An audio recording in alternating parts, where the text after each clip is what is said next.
Hello and welcome to the LEAN GIRL Fitcast, your place for motivation and mindset mastery on your fitness as well as your fat loss journey. Today we are talking about how to embrace these beautiful bodies of ours, even when they fluctuate, even when we have hormones that drive us crazy sometimes and can make us feel like we're not making progress, or feel like why are we so bloated, or feel like we're not moving in the direction of our fat loss goals. Hormones, we know as women, like they do all kinds of crazy things to us, and never mind even hormones, just fluctuations in general happen, right? They will happen on your fitness and fat loss journey. So how do we navigate them without them getting us down? Right? When we look in the mirror and perhaps today we don't like what we look like. Maybe we go and try on some jeans in Zara with their terrible mirrors. And suddenly we feel like, what are we even doing with our lives? Why do we even train? Why do we even track our calories? Because we do not like what we see. Or perhaps we get on the scale and hell's bells, we've been in a deficit, we're 2 kilos up, and now we just want to throw it all away because we're clearly not doing the right things and we're not making progress. This is not the reality, girls. What is more often the case is that you are just experiencing either a bad body image day or just a very normal fluctuation that bodies do. So I have my husband, Gilan Gork, joining us today, talking all things fluctuations, and he can bring his insider info into my fluctuations, my hormonal craziness. Am I crazy? Sometimes. Well, I just basically steal your phone and have a look at your little tracking app to see if it is really hormonal, like, or did I really say something that was offensive? Know. Maybe it's not. Maybe it's just you. Hey. No, I think that there's two facets to what you're mentioning here, which is the way we see things, our perspective. And then also the way we feel about things. Yes. Because even if we see things in a certain way, the hormones may also make certain emotions present. Right. And we know that actually it's our emotions that influence our behavior. Right. Even though we think that we're extremely rational humans, yes. It's really our emotions. So I'm looking forward to talking about how we can work with both of those facets so that you're not just totally thrown a curveball, or that you don't throw yourself a curveball. Right. Every single time. There are very, very natural fluctations in your body and your hormones. And that's not exclusive to women. Men also. Men suffer from women's fluctuations too. Can someone take him off the set? Thank you. I mean, of course, everybody can experience bad body image days. And I think throw hormones into the mix and makes it maybe a little bit more challenging for women. Perhaps we have a bit more fluctuations in our bodies. Yeah, I mean, people, men and women experience similar things, just in different contexts maybe, or different biological functions. But for sure, the same applies to men as well. Yes. So what we want to unpack here today is, how do we navigate these fluctuations, and how do we sort of detach our emotions to the number on the scale, to how we look, so that we can just go with the flow, sort of ride the wave of, we've spoken about in previous episodes, it is never a straight line. It is going to be up and down. There are going to be fluctuations. They're going to be good. They're going to be bad days. How do we not let that impact our mood, our energy levels? How do we just stay more neutral and centered and consistent? Centered, fulfilled, cool, calm, collected on the journey. So it comes down to understanding what your perspective is, and also understanding and being in touch with how you're feeling, your emotions. And ultimately, I guess, the reason why we want to tackle those two things is to create non-resistance. Non-resistance is the key word here. Because whenever we feel resistance to what is, we feel all of that friction and disturbance inside. And that's really when we're looking in the mirror and saying, what is this all for, and who even am I, and why have I done all of this? That comes from a place of internal interference, disturbance, friction, and all of that comes from resistance. Okay, so let's deconstruct resistance so that we can get to a place of non-resistance. Yes. The first is to maintain a perspective that doesn't make you resist what's happening. And so probably one of the key perspectives is like a bit of a reality check that in any success journey, no progress line is a straight line up. If you think of a graph, progress over time, it's never ever a straight line. If we zoom out far enough, you'll see that it does have an upward trend. But if you zoom in, the way that we tend to do on a fat loss journey, is that you almost every single day trying to be like, where am I at? And when you zoom in, you're going to see the lines being more jagged. And so I loved what you said in another episode, which is that slow progress is better than no progress. 2 steps forward and 1 step back is still okay. It's still progress. Yes, and slow progress is not no progress. We often mistake slow progress exactly for that reason. We're zooming in and just looking this week. Okay, we haven't seen any visible progress because perhaps our hormones are fluctuating. And I think knowledge here is also power, and something I totally recommend is tracking your cycle. So you do have a broader knowledge of, okay, before my period, for the week before, my weight tends to fluctuate up. And I think having that knowledge and having that, tool to see, okay, this could be a reason why, it could be really helpful. And that's something that I do. I use an app called Flow, and I track my cycle. But in addition to that, there could be reasons of your body fluctuating that are totally random. And sometimes getting super focused or trying to figure out why also can make us a little bit crazy. We're trying to think what made us, and some people will even change their strategy. So let's, for example, think, okay, we've now got to the conclusion carbs don't make us fat. But often eating something that's maybe high carb, high salt, it's going to make the scale go up. Now people start thinking, okay, hold on, maybe it is carbs that make me fat. Meanwhile, it's just because carbs hold on to more water, that's going to push the scale up. So now we're starting to think, oh, should I change my strategy? Should I make some erratic change to my diet? When actually you kind of just need to stay the course. Exactly. This is the second part of perspective, right? So we've spoken about the high level perspective of that progress is never a straight line. So always expect that you're going to have dips and be okay with that. But to your point now as well, another perspective is to say, well, am I wasting my time? Is this all not working? And we've got to be really careful, because especially in times where we're just naturally from hormones already feeling yuck, it's easy for us to jump to a conclusion, to back it up with rationale, or to think that we're going to feel better if we make a change and say, oh, it was because I ate the carbs last night. And then by trying to know something which could very well be unknowable, and I'll talk about that in a moment, we land up flip-flopping between different strategies. And so by analogy, you land up with all foundations and no buildings, because you're not actually sticking to one strategy for long enough. Yes. And I always go back to that. No matter how fantastic your fat loss strategy is, if you don't follow it for long enough, you aren't going to know whether it was successful or not, right? There's no way in 1 week you could determine whether something was a sound or successful fat loss strategy. 1 month, 2 months, 3 months, then we can start making moves. Exactly. And so remember that at the beginning, I said that how we see things our perspective will also influence how we feel about things.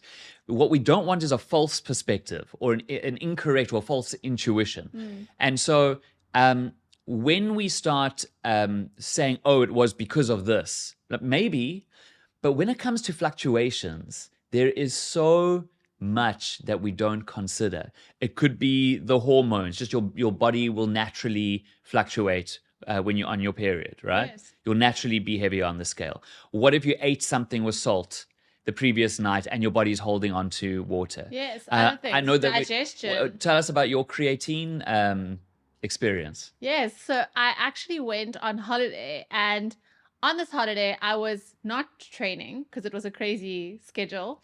I was actually eating way more foods, like different interesting foods that I normally do. And I was having dessert at basically every meal. So I was certainly overeating. But one thing that I did was I was not having my creatine. So when I came back after a week, I jumped on the scale and the scale was actually down, which is it's unheard of. It's crazy based on, all of these different factors, not training, overeating, but it was because I had stopped taking creatine. And then as soon as I started taking it again, even though I actually am heading into a fat loss phase and my calories were down, the scale went up. And for some people, they can now think, okay, weight training. So this is often what happens to my girls. They will be having a certain diet that they're following. Now they start calorie counting, they start weight training, and perhaps they're also throwing creatine into the mix. The first week, their weight is up. They swear off calorie counting, weight training, and creatine for life. Meanwhile, the long-term benefit of all three of these things is going to get them the fat loss results. They just would have stuck with it. They would have actually realized that they're going to start building muscle. Therefore, their metabolism will start going up. They'll start having leaner bodies. Yes. The fat loss will be working and so on. But we jump to these false conclusions, these wrong conclusions.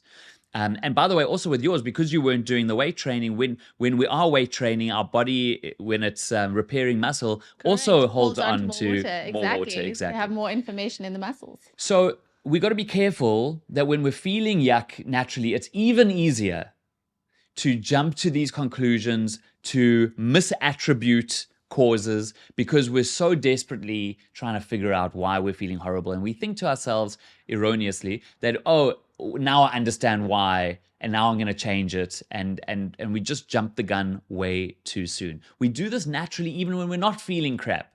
Now throw in feeling crap because of hormones. Just know that you're more likely to do that. Yes. The related to this is that every single experience we have, every single moment that's unfolding in front of us is the sum of everything that's come before it that has made it exactly what it is.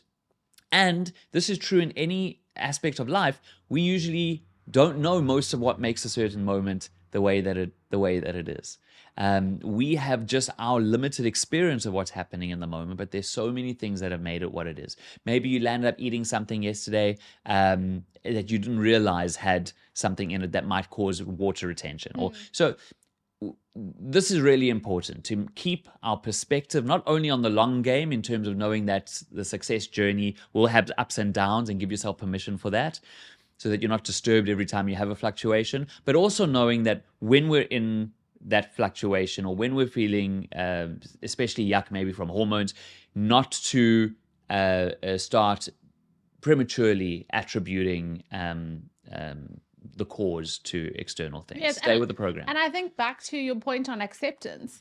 Sometimes for me, I put on my gym tights and my crop top and I'm like, you know what? I ain't feeling too hot. I put on that baggy t-shirt. I think it's I'm PMSing right now. I'm not going to resist it. Maybe I'm going to take it a little bit easier at the gym. I'm not going to push myself as hard, and just not resisting the process, right? Not resisting what is. It's like my hair's straight. Now I'm going to be sad that it's straight. It's like, it is what it is. You've just got to take it, know what it is. Of course, have the background, understand where it may be coming from. Don't make any crazy moves. I feel like during PMS week and like the first few days of your period, no decision should be made. I think we should stick to like post period, when we're feeling like zen and centered and, going from a place of, fulfillment and centeredness. And I get your joke there. And it's not to say that no decision should be made, but just have a heightened awareness of the propensity to make decisions from a place of feeling yuck, from a place of lack instead of from a place of love. Yes. Very, very possible that happens. And so we're talking about non-resistance here, just to bring it back to that. Non-resistance, correct. It's the resistance that creates all that disturbance and all of that stuff that makes us go off track and feel terrible inside. And a really good way to think about it is that when you're feeling yuck, to your point about like, just go with it, just flow with life, because when we're feeling a certain way, if we start resisting that, now we think to ourselves, oh, I'm feeling crap, I have to do something to make myself not feel crap.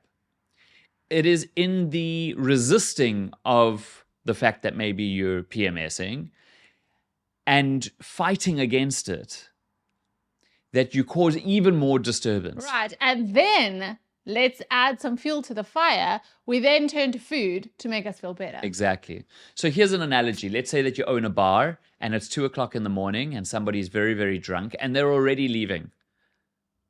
If you now start resisting them and saying, "Oh, you're so drunk, get out of here," what's gonna happen? They're turning around and they'll be like, I want another tequila. They're gonna cause a scene. They're gonna turn around. They're gonna stick around even longer. They might even throw up all over, right? The same thing happens with our thoughts and emotions that we start to resist. If you're feeling yuck, it's already here. It's too late for it to not be here, because here it is. Now that it's here, don't resist it. The more you start saying, "Oh, I don't want to feel this. This is bad. Why am I feeling this way again? Oh, I need this to go away." It's the same as interfering with the person at the bar. If you just wait, that person's gonna leave, right? They're already on their way out. So it's important to know that however you're feeling now is already on its way out. Yes. Everything we think, everything we feel is like a weather pattern. As it's coming in, it's already moving out. So just say to yourself, if you're feeling crap, say to yourself, you know what? It's already on its way out. Don't hold on to anything. Don't try to push anything away. Just be, the best way to think of it is almost like a mirror. A mirror allows everything to present itself inside the mirror, but the mirror doesn't hold on to anything, nor does it resist anything. Everything's just showing up. So just allow these feelings to show up because it's natural. Don't shame yourself for anything. Don't push anything away. Don't say, "Why am I feeling this way again? It's terrible." Just let it be. And it will then actually move through you and out much faster and far more elegantly in a way that makes you feel good quicker if you just leave it alone.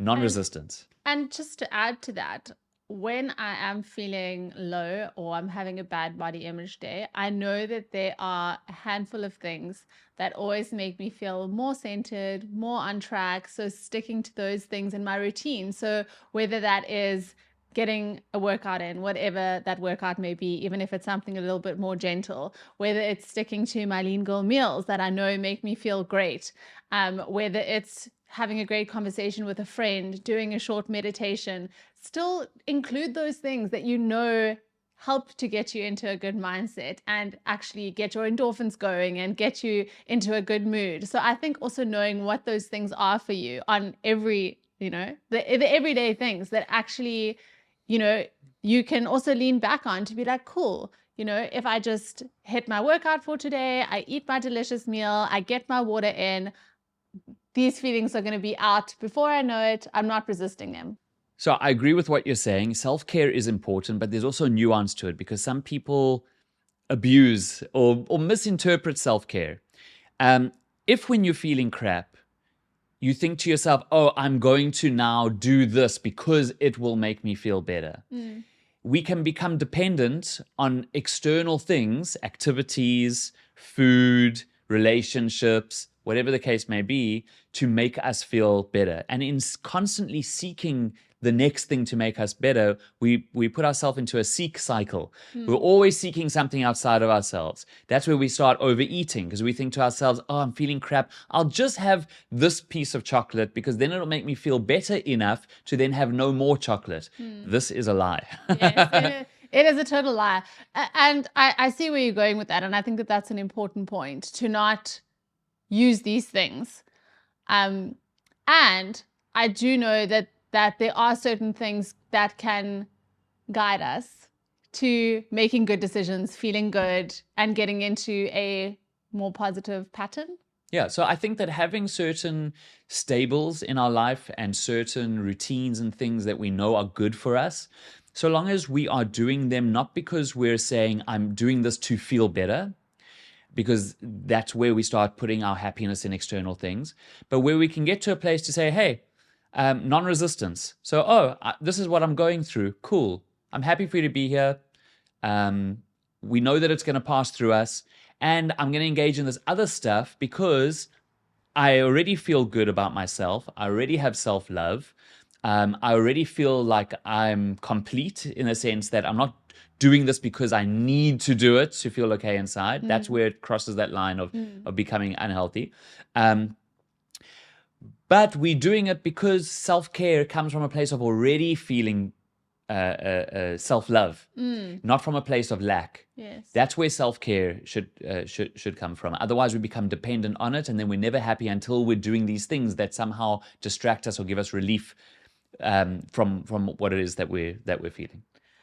So in summary, I wake up, I look in the mirror, I'm feeling a little bloated, PMS is coming to visit. How, in a step-by-step way, would we navigate something like that? So firstly, just remember it's all about non-resistance. And we can get into a place of non-resistance by remembering that the journey is going to have these moments. It's totally natural. It's totally okay. Allow it to happen. Number two is to remember not to have false intuitions or to misperceive and make assumptions about what could be causing it, because that can make you flip-flop between strategies and become inconsistent. And the third thing is, however you want to practice self-care to feel good about yourself or to feel better in times where you may be fluctuating and have hormones, just remember to do it from a place not of depending on these external activities or foods or whatever it may be to make you feel better, but to know that you are already inherently peaceful, you're already inherently happy inside. And it's the seeking of external things or the dependency on external things that actually obscures it. So first get to a place of self-love so that you're doing the self-care from that place. Otherwise, we become consistently dependent on external things to feel better about ourselves. And that's a cause for disappointment, inconsistency, and ultimately just going straight, right off track. Yes. And I think I love these 3 steps because it is going to happen. We are going to have a day where we don't feel great, where there is some kind of fluctuation, and having something that we can lean back on to just give us those gentle reminders of this too shall pass, don't resist it, lean on the things that make us feel good, and go from a place of already being okay. Okay, maybe I'm putting on my baggy t-shirt today, maybe I'm having a gentle workout, and this too shall pass, I think is always such a good one to remind us of that. Exactly. And non-resistance. Let it be. Let it be, and everything will be fine. Let it be. So I'm not a triple threat. I cannot sing, unfortunately. Triple threat, does that mean I can dance as well? I think I can dance. Act, and sing. I feel like I could act. I know you can act. Like a crazy. All right. Thank you. I love that. I love those 3 steps. Again, really trying to make this podcast as practical as possible. Something that you can come back, remind yourself, listen to when you're having that bad day. I want you to put on the LEAN GIRL Fitcast. I want you to plug in, and I want you to lean on these 3 steps. I hope that you love this episode. I hope that it is going to help you on your fitness and fat loss journey and give you an extra tool to add into your toolbox. Thank you for joining me, babe. If you want to know more about the amazing work that Gilan does, it's at gilan.gork on Instagram. And of course, it's at the Lean Girl if you want food, fitness, recipes, everything to help you on your fitness and fat loss journey, from workouts to delicious food. So please look us both up, and I'll put all the links below in the show notes as well for you to make it easy. And that wraps up this week's episode of the LEAN GIRL Fitcast on how to navigate those fluctuations and bad body image days. If you loved the episode, please leave us a comment down below. Let us know what was a golden nugget that you took out of it. And also let us know what topics you'd like us to tackle next, because this podcast is for you. Thank you so much for joining in. We will see you back here next week, same time, same place on the LEAN GIRL Fitcast.